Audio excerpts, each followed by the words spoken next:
আমার হাতে যে লাল টুকটুকে ডিভাইসটা দেখতে পাচ্ছেন এটা হচ্ছে আইফোন XR, যেটা আমি গত 3 বছরেরও বেশি সময় ধরে ব্যবহার করছি এবং অফিসিয়ালি আজকে এই ফোনটাকে আমি বিদায় জানাচ্ছি। আমি নতুন কিনেছি আইফোন 15 প্লাস। ভাবলাম বিদায় জানানোর আগে এই ফোনটা আমি গত 3 বছর ধরে কেমন ব্যবহার করছি এবং 2025 সালের এই সময় এসেও এই ফোনটা কি কেনা উচিত হবে, এই বিষয়গুলো নিয়ে বিস্তারিতভাবে কথা বলা যাক। তো আজকের ভিডিওতে কথা বলবো 2025 সালের এই সময়ে এসেও যখন এই ফোনটা 15 থেকে 20 হাজার টাকার মাঝে ইউজড পাওয়া যাচ্ছে, তখন কেনাটা কি বোকামি হবে নাকি ভালো হবে। তো ভিডিওটি শুরু করার আগে অবশ্যই দেখে নিন আমাদের চ্যানেলটি সাবস্ক্রাইব করা আছে কিনা। সাবস্ক্রাইব করা না থাকলে অবশ্যই আমাদের চ্যানেলটি সাবস্ক্রাইব করে নেবেন এবং অবশ্যই বেল বাটনটিতে ক্লিক করে নেবেন। হ্যালো বন্ধুরা, সবাইকে স্বাগতম তরল প্রযুক্তির ইউটিউব চ্যানেলে। তো প্রথমেই কথা বলবো এই ফোনটার ডিজাইন নিয়ে। দেখুন, ডিজাইন নিয়ে যদি বলি, এই ফোনটার ডিজাইন কিন্তু এখনো ভিআইপি, অনেক বেশি প্রিমিয়াম এবং আমি বলতে পারি 15 থেকে 20 হাজার টাকার মাঝে অন্যান্য ইউজ বা নতুন যতগুলো ডিভাইস আছে এর থেকে এই ফোনটা ধরেও বেশি প্রিমিয়াম লাগে এবং দেখতে কিন্তু দেখতেই পাচ্ছেন একটা ভিআইপি একটা ফিল পাওয়া যায় এই ফোনটা দেখতে।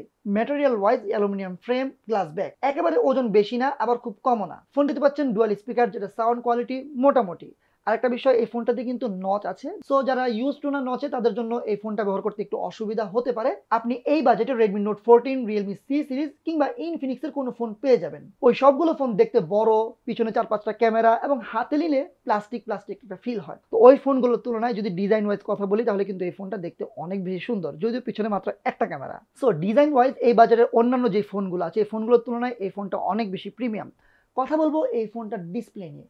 দেখুন, বিশ্বাস করেন আজকে এই ফোনটা রিভিউ করার আগে আমি জানতাম না যে এই ফোনটাতে আমি ব্যবহার করছিলাম ফুল এইচডি না কিংবা এইচডি ডিসপ্লেও না, 825 পিক্সেলের একটি ডিসপ্লে।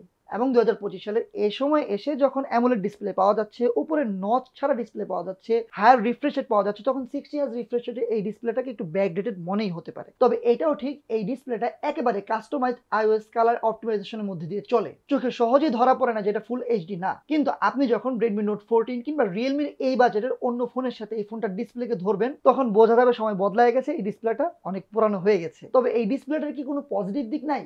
অবশ্যই আছে। সেটা হচ্ছে টাচ রেসপন্স, কালার প্রোফাইল আর আইফোনের অ্যানিমেশন মিলে একটা স্নিক ফিল দেয়। যারা অলরাউন্ড ইউজ করেন বা সোশ্যাল মিডিয়া, ছবি তোলা বা ভিডিও দেখা, তাদের জন্য এই ফোনটার ডিসপ্লেটা এখনো ব্যবহারযোগ্য। এছাড়া এই ফোনটি বর্তমান সময়ে এসে একেবারে রোদে করা আলোতে দেখতে একটু সমস্যা হয়। তবে সোজা কথা, এই ফোনটার ডিসপ্লে বর্তমান সময়ে এসে অনেক পুরাতন হয়ে গেছে, কিন্তু এটা একটা পুরাতন টিভির মতো। অনেকের বাসায় থাকে না যে পুরানো টিভি চলার মতো, ফুল এইচডি না তো বুঝি না, কিন্তু অ্যাপলের ফিল আছে, এরকম একটা অংশ, এরকম একটা বিষয় কিন্তু আইফোন এক্স এর ডিসপ্লেতে আপনি পেয়ে যাবেন। কথা বলবো এই ফোনটির ক্যামেরা নিয়ে।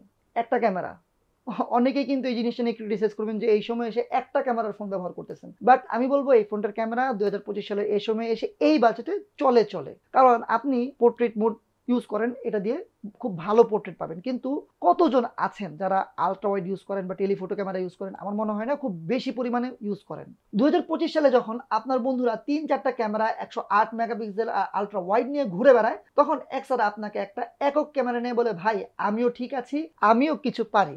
12 মেগাপিক্সেলের সিঙ্গেল ব্যাক ক্যামেরা দিয়ে দিনের আলোতে বেশ ভালো ছবি পাওয়া যায়। হিউম্যান স্কিন টোনের নিখুঁততা এখনো অনেক অ্যান্ড্রয়েড ফোনে পাওয়া যায় না। তবে হ্যাঁ, এই ফোনটির ক্যামেরার ডিটেলস অনেক কম। আপনি যখন ছবি তুলে একটু জুম করবেন, আপনি দেখতে পারবেন যে ছবিটা ফেটে যাচ্ছে, যেটা বর্তমান সময়ে এই বাজেটের অন্যান্য ফোনের ক্যামেরাগুলো আরো অনেক বেটার ডিল দেয়। কিন্তু লো লাইটে বা রাতের বেলায় একটু কষ্ট করতে হবে, নাইট মোড নেই, তাই অনেক সময় ছবিতে ডিটেলস হারিয়ে যায়। সো যারা ক্যামেরা একটু বেশি ব্যবহার করেন, তারা কিন্তু রাতের ক্যামেরায় এসে বুঝে যাবেন যে এদিক থেকে একটু পিছিয়ে আছে আইফোন XR। এই ফোনটার সামনে পাচ্ছেন মাত্র 7 মেগাপিক্সেলের ক্যামেরা, যে এখনকার 32-50 মেগাপিক্সেলের যুদ্ধের পাশে বাচ্চা মনে হয়, কিন্তু তবুও আইফোন বলে স্ক্রিন টোন আর ডিটেলসে একটু ব্যালেন্স ধরে রাখে। বাট ভিডিও, আইফোন XR 2018 সালে রিলিজ হয় একটা ফোন, 2019 সালে বাজারে এসেছে। ওই সময়ে 4K 60 FPS এ ভিডিও দেয়। আমার যেই ভিডিও আছে ইউটিউবের ভিডিও, কিন্তু আমি অনেক কিছু মানে টুকটাক যে অংশগুলো সেগুলো কিন্তু আমি আইফোন XR দিয়ে শ্যুট করেছি, আপনারা অনেকেই দেখেছেন। এছাড়া আমার যেই পার্সোনাল চ্যানেল আছে সেখানে কিন্তু আইফোন XR দিয়ে অনেক ভিডিও করি। সো এই ভিডিওটা, এই ফোনটার ক্যামেরার ভিডিও কোয়ালিটি কিন্তু অনেক ভালো। এই বাজেটে অন্যান্য যে ফোনগুলো আছে সেই ফোনগুলোর তুলনায় আইফোন XR এর ভিডিও কোয়ালিটি আমার কাছে মনে হয় অনেক বেটার। সো ওভারঅল এই ফোনটির ক্যামেরা ভালোও বলবো না খুব বেশি, আবার খুব বেশি খারাপও বলবো না। তবে হ্যাঁ, ভিডিও কোয়ালিটি নিয়ে যদি বলি, ভিডিও কোয়ালিটি অনেক বেশি এগিয়ে থাকবে এই বাজেটের অন্যান্য ফোনের থেকে।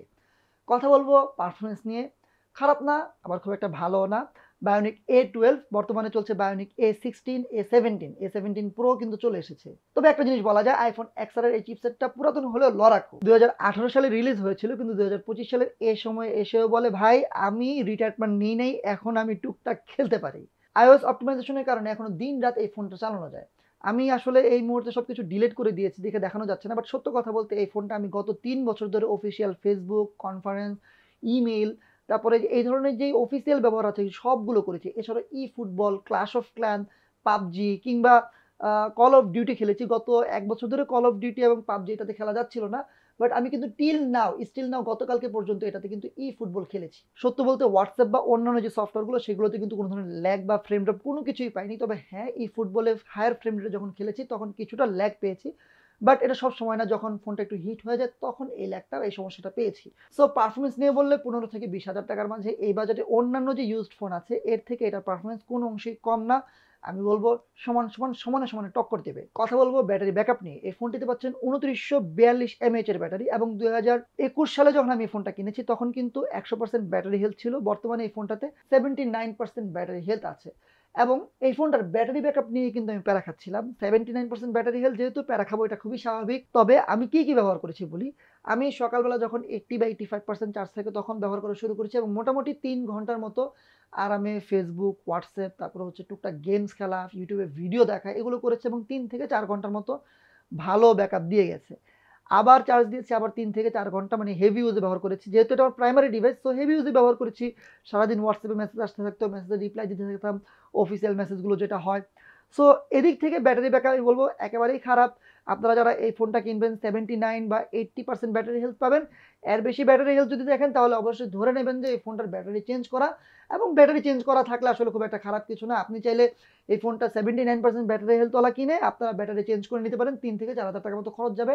আর হ্যাঁ, ওয়্যারলেস চার্জিং এ একটু সমস্যা পাচ্ছিলাম। ওয়্যারলেস চার্জ যখন দিচ্ছিলাম ম্যাগসেফ চার্জার দিয়ে তখন ফোনটা কিন্তু একটু হিট করছিল এবং যখন হিট করে তখন আসলে এই ফোনটা পারফরম্যান্স অনেক বেশি ড্রপ করে। এখন কথা বলা যাক এই সময়ে এসে iPhone XR কারা কিনবেন না। প্রথমত যাদের বাজেট কম কিন্তু অ্যাপেলের লোগো লাগে তাদের জন্য iPhone XR একটা গেটওয়ে ফোন।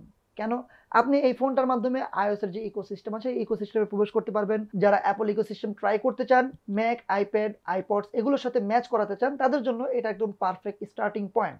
যাদের জন্য ফোন মানে সোশ্যাল মিডিয়া, WhatsApp, Facebook, হালকা গেম, ভালো ক্যামেরা, গ্লসি ডিজাইন, তারাও XR দেখে প্রেমে পড়বেন। একটা রেড কালার XR হাতে নিলে এখনো লোকজন তাকায় থাকে। সো এই বাজেটে ১৫ থেকে ২০,০০০ টাকা ৬৪ জিবি ১২৮ জিবিটা আপনারা পেয়ে যাবেন এবং তাদের জন্য আমার কাছে মনে হয় না এটা খুব একটা খারাপ ডিল। কিন্তু আপনি যদি বাজেট আরো ৫-৬ হাজার টাকা বাড়ান তাহলে Google Pixel 6a নিতে পারেন। কিন্তু মনে রাখবেন পিক্সেল মানে গুগল এবং আইফোন মানে iOS, অ্যাপল মানে iOS। সো কোনটা কিনবেন, কোনটা পছন্দ সেটা আপনার ব্যাপার। আরো একবার সামারি করি। ডিজাইন এখন এই বাজেটে অনেক বেটার, ডিসপ্লে ডাউনগ্রেড, ক্যামেরা মোটামুটি, ভিডিও ওকে, ব্যাটারি ব্যাকআপ ডাউনগ্রেড, পারফরমেন্স চলে। সো আপনি যদি এই ফোনটা কিনে থাকেন এবং আপনারা যদি এই ফোনটা এখনো ব্যবহার করে থাকেন তাহলে অবশ্যই কমেন্ট বক্সে জানাবেন। ভিডিওটি ভালো লেগে থাকলে চ্যানেলটি সাবস্ক্রাইব করবেন। সবাইকে অনেক ধন্যবাদ। আসসালামু আলাইকুম ওয়া রাহমাতুল্লাহি ওয়া বারাকাতুহু।